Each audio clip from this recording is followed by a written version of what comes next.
When I was a young man, growing up in New York City, I refused to pledge allegiance to the flag.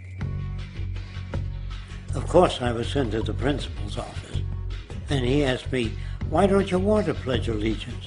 Everybody does." I said, "Everybody once believed the earth was flat, but that doesn't make it so." I explained that America owed everything it has to other cultures and other nations, and that I would rather pledge allegiance to the earth and everyone on it.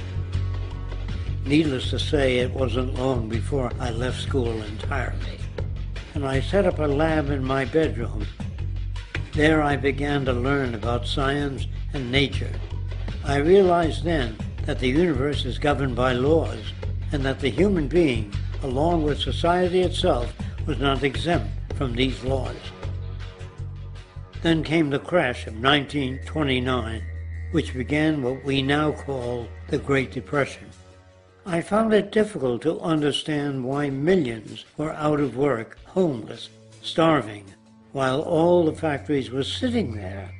The resources were unchanged. It was then that I realized that the rules of the economic game were inherently invalid.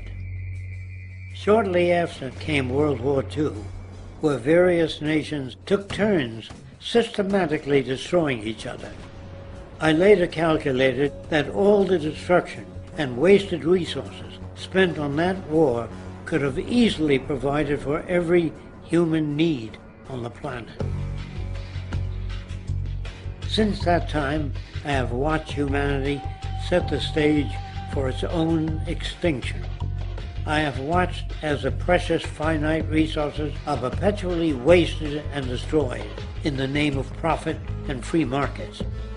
I have watched the social values of society be reduced into a base artificiality of materialism and mindless consumption. And I have watched as the monetary powers control the political structure of supposedly free societies. I'm 94 years old now, and I'm afraid my disposition is the same as it was 75 years ago. This shit's got to go.